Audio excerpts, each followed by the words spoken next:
Doctor.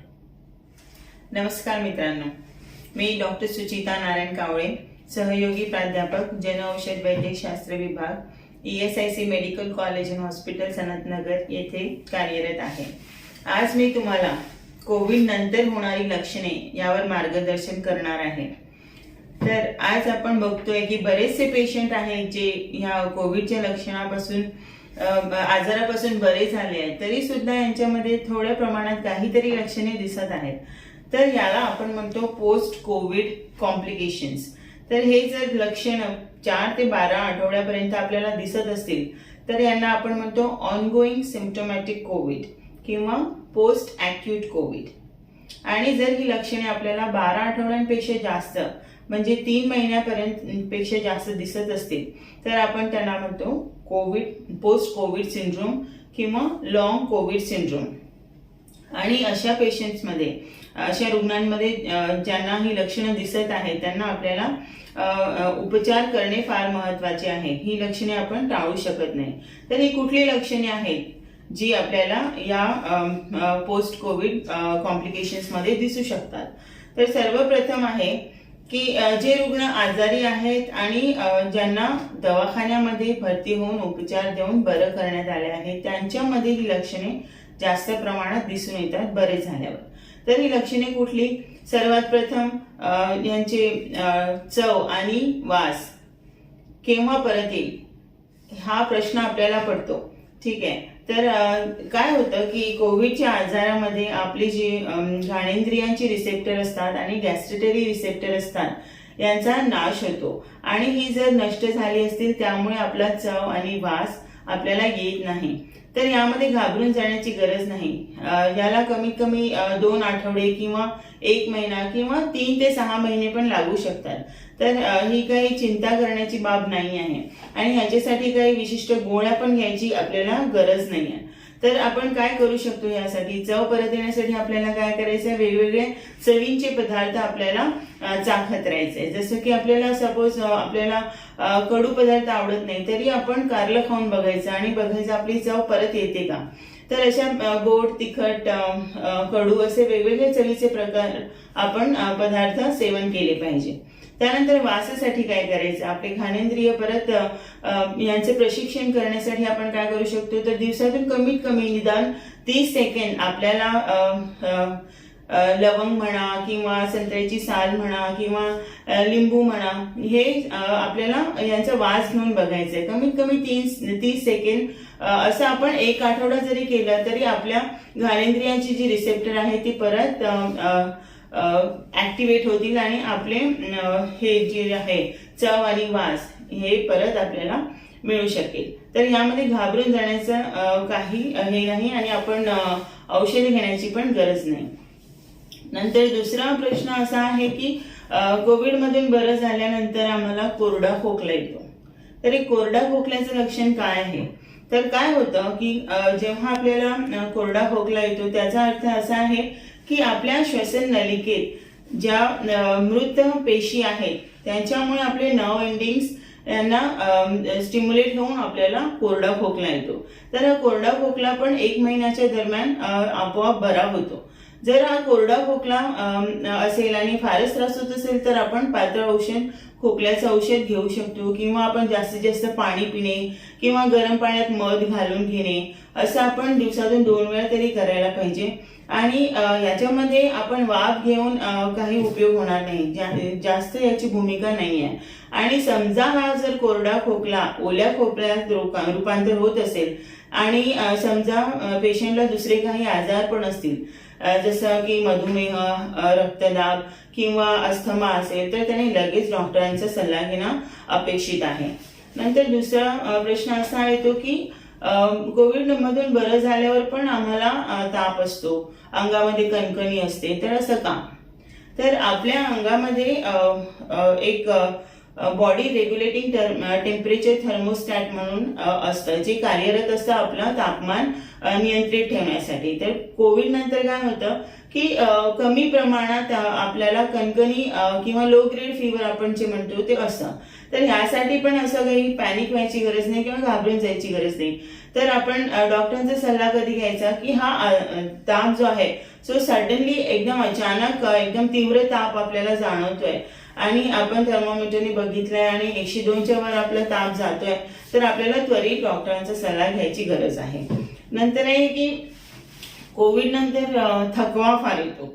तर हे लक्षण जे आहे हे फार सामान्य लक्षण आहे की कोविड नंतर फार थकवा जाणवतोय. सगळे रुग्ण याची लक्षणे सांगतात. हे का होतंय? कारण कोविड नंतर आपल्या शरीरात सायटोकाईनचं वादळ निर्माण होतं. याच्यामुळे काय होतं की जे नॉर्मल पेशी आहेत त्या पण आपलं काम करणं बंद करतात. त्यामुळे आपल्याला जास्तीत जास्त थकवा जाणवतो. हा थकवा जर ह्याला आपण समजा 3 महिन्यापेक्षा जास्त जात असेल तर याला आपण क्रॉनिक फटीग सिंड्रोम म्हणतो आणि यासाठी आपल्याला त्वरित उपाययोजना घेणं आवश्यक आहे. आणि याच्यामध्ये काय होतं की काही पेशंट्स रुग्णांमध्ये डिस्फेजिया म्हणजे गिळताना पण त्रास होतो. आणि हे का होतं की कोविडने कुठल्या अवयवावर हल्ला केला आहे त्यानुसार आपल्याला ही लक्षणं आढळून येतात. जसं क्रिकोफेरिंग्स नावाचं एक मसल असतं. जर हे कोविडने यावर हल्ला केला असेल तर आपल्याला गिळण्यामध्ये त्रास होऊ शकतो. तर अशा वेळी आपण काय करायचं, याच्यासाठी आपण लिक्विड किंवा पातळ स्वरूपाचं अन्न ग्रहण केलं पाहिजे. आणि लिक्विड डाएट नंतर जे पण आपण खातोय ते अगदी हळूवार आणि जास्तीत जास्त चावून घ्यायला पाहिजे. नंतर दुसरं म्हणजे आपण घरच्या घरी काय करू शकतो की आपण व्यवस्थित आपली झोप घेतली पाहिजे. नंतर हाय प्रोटीन डाएट म्हणजे ज्यामध्ये प्रथिनयुक्त आहार घेतला पाहिजे, जसं सोयाबीन किंवा अंडी किंवा नॉनव्हेज जर घेत असाल मांसाहारी तर तुम्ही चिकन, मटन, मासे हे घेऊ शकता. आणि स्त्रियांमध्ये आपण आयरन म्हणजे लोहाच्या गोळ्या पण देऊ शकतो.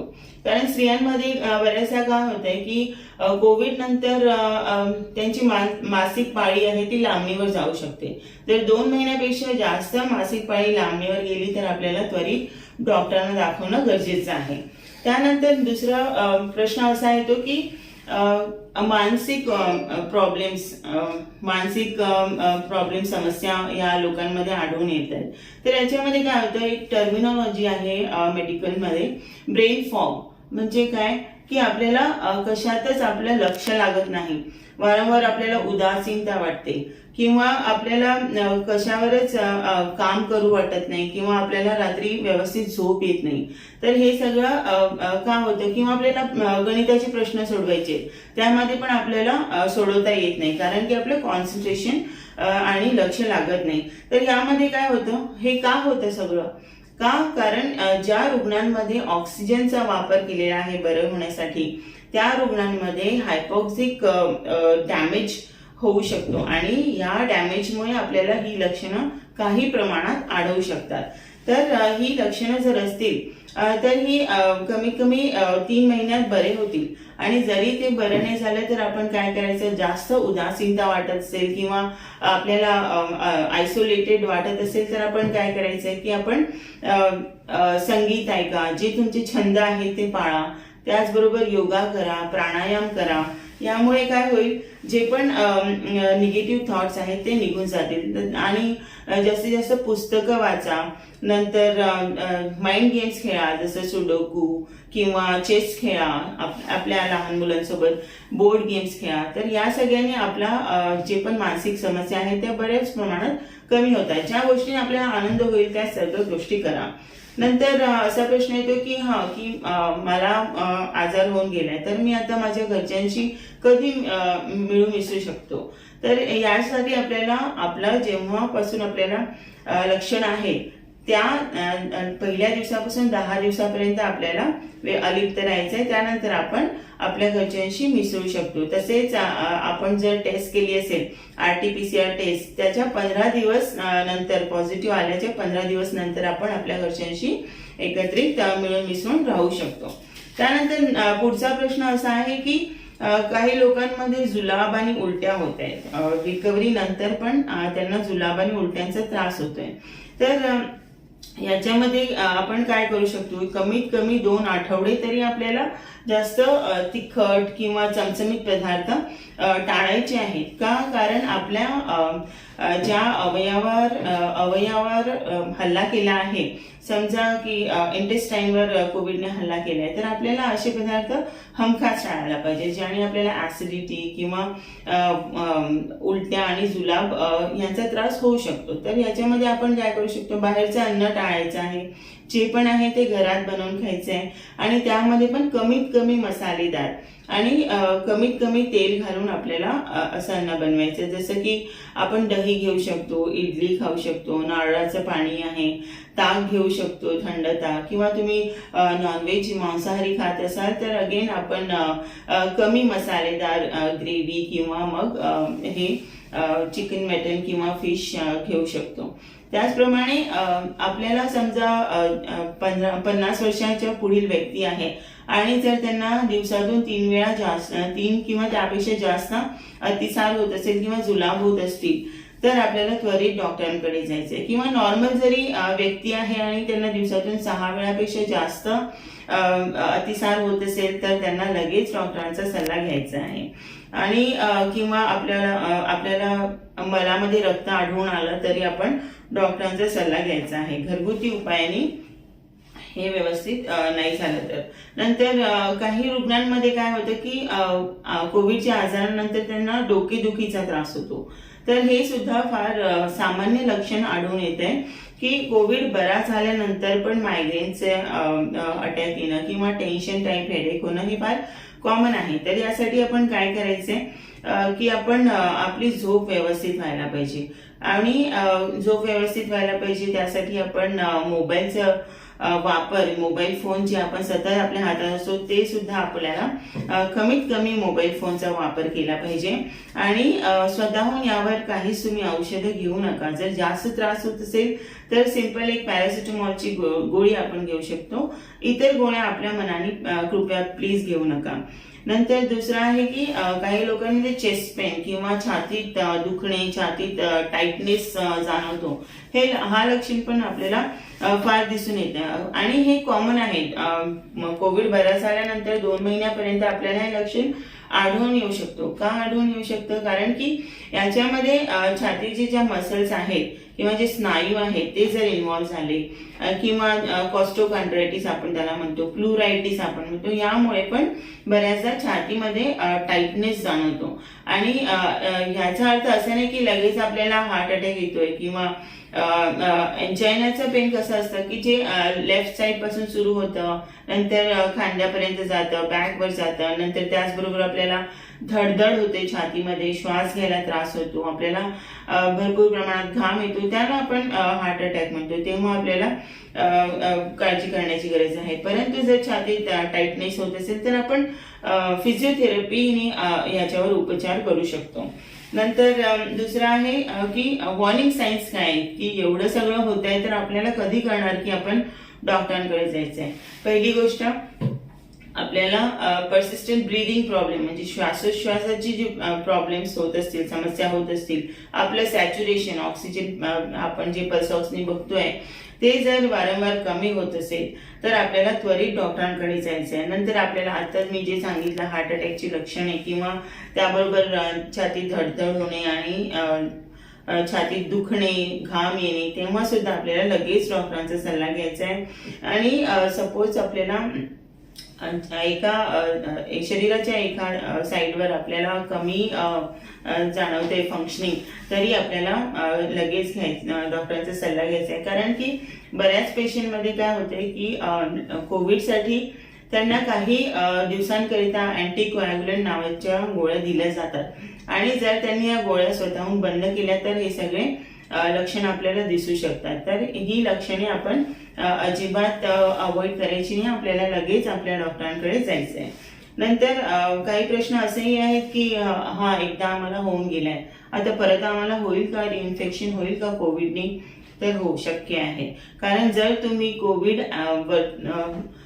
ॲप्रोप्रिएट वर्तणूक नाही पाळली तर तुम्हाला हा आजार परत होऊ शकतो. कारण त्यामध्ये डिफरंट वेगवेगळ्या प्रकारचे स्ट्रेन्स आहेत आणि आपण कुठल्याही स्ट्रेनला कधी एक्सपोज होऊ शकतो, बळी पडू शकतो. आणि असं नाही की परत झाला तर खूप सिव्हिअर होईल, पण दुसऱ्यांदा जर का हा आजार होतोय अनफॉर्च्युनेटली, तर एकदम सौम्य प्रकारची लक्षणे तुम्हाला दिसतील.